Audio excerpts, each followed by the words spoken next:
조합제TV 시청자 여러분 안녕하십니까. 2022년 6월 13일 오전입니다.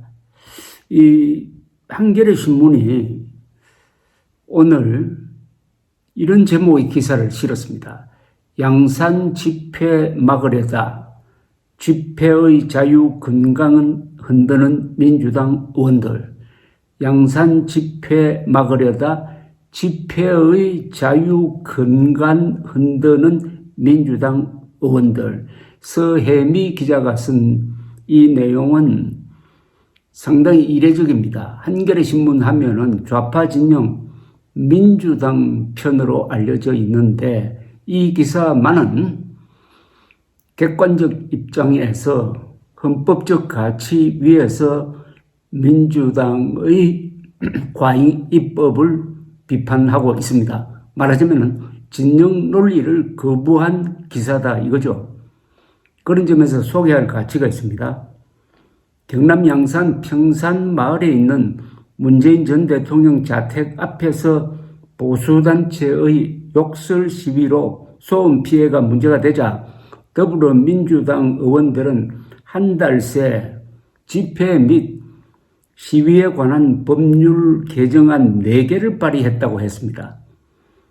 문 전 대통령 집 앞에서 열리는 시위를 막기 위해 각가지 집회 규제를 강화하는 내용을 담고 있다면서 비판적 의견을 제시했습니다. 한겨레 신문입니다. 이 기사에 따르면은 이 개정안의 주요 내용에 첫째, 전직 대통령 자택을 집회 금지 장소로 정하거나 이거는 정청래 안입니다. 주거지역 등에서 소음, 진동, 모욕 행위로 사생활 평온을 해칠 우려가 있는 경우에 집회를 금지할 수 있게 한 것이라거나 이거는 박광온 안입니다.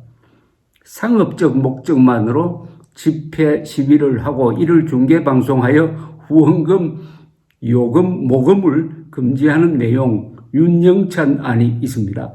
이런 상당한 무리가 많은 개정안을 소개한 한겨레 신문 기자는 보수 유튜버들이 시위 현장을 중계하는 것을 겨냥한 대목으로 해석된다면서 개인 또는 특정 집단을 대상으로 한 멸시, 모욕, 위협은 물론 정치적 의견 등으로 혐오, 정오를 조장하는 행위도 집회 규제의 대상으로 삼기도 했다고 합니다. 이러면 집회 자유가 사실상 없어지는 것 아닙니까?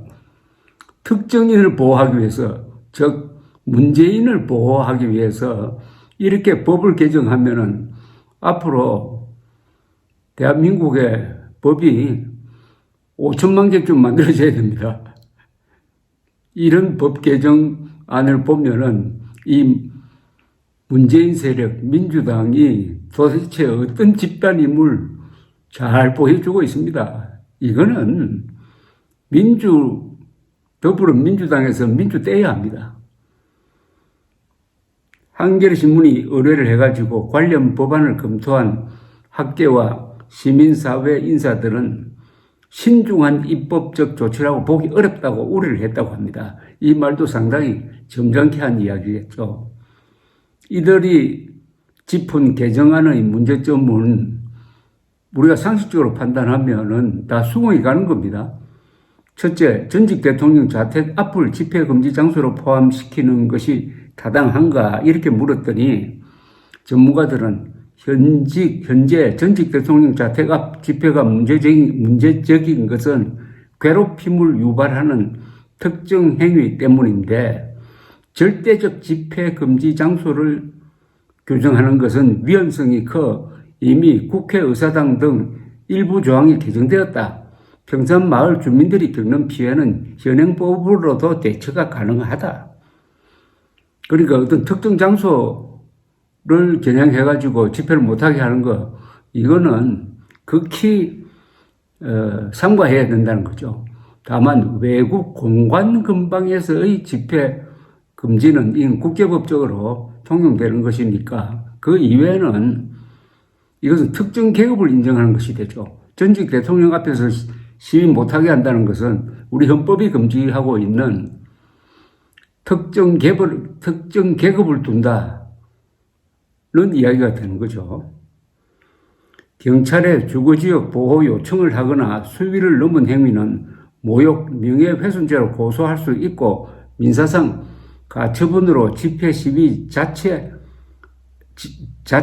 혹은 일정한 소음 발생 행위 등에 대한 중지를 구할 수도 있다 이겁니다. 이미 가지고 있는 법적 조치를 취하면은 충분히 이런 폭력적인 집회를 막을 수 있는데 별도의 규정을 왜 만드느냐 이겁니다. 그것도 문재인 한 사람을 위해서.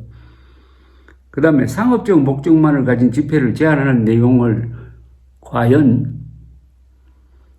입법할 수 있느냐라는 질문에 대해서는 헌법상 기본권인 집회의 자유를 제한하려면은 국가안전보장 질서유지 공공복리를 위해 필요한 경우에만 가능합니다. 헌법 제37조 2항입니다.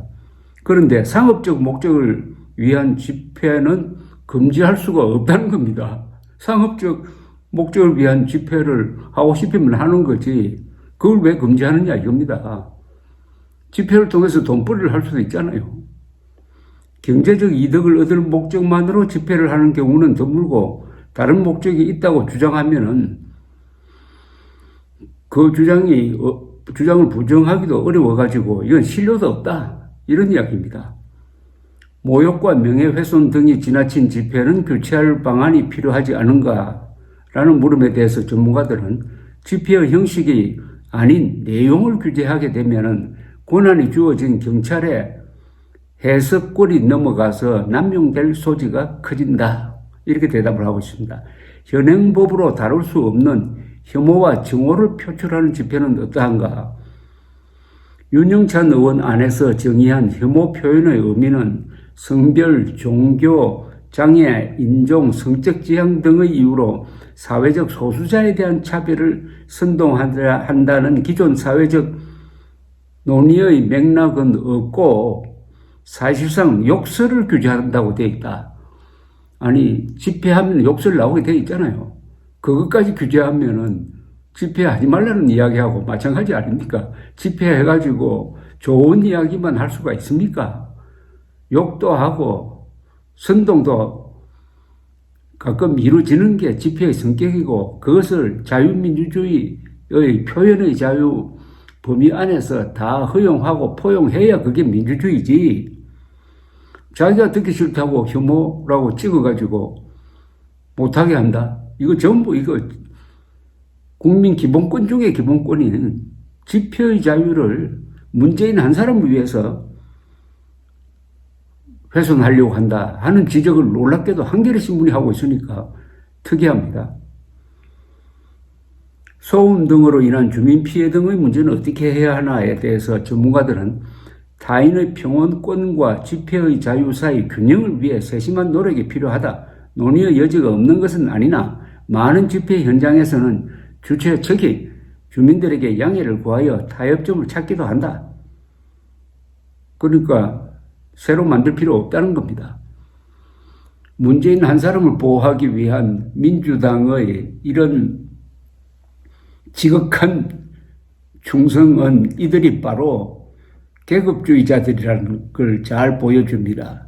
자기 계급에 속하는 사람들에게는 법을 무리하게 적용하고 해가지고 사람이 먼저다 해놓고는 사실상 우리 편 사람이 먼저다 하는 법 집행을 지난 5년 동안 해왔고 이제 그런 계급적 법 적용을 국민들에게 문재인에게 하겠다는 겁니다. 문재인에게 유리한 법 적용을 함으로써 국민 다수에게 피해를 끼치는 것도 감수하고 밀어붙이겠다는 이런 더불어민주당은 그 민주가 자유민주주의가 아니죠. 북한의 조선민주주의 인민공화국 할 때 그 민주에 더 가깝다고 봅니다. 많은 한겨레 신문이 진영 논리를 벗어나서 따끔하게 본질적으로 민주당 몇몇 의원들의 이 행패를 비판한 것은 한국 언론의 어떤 수준을 보여주는 것으로서 아주 경의를 표하는 바입니다. 감사합니다.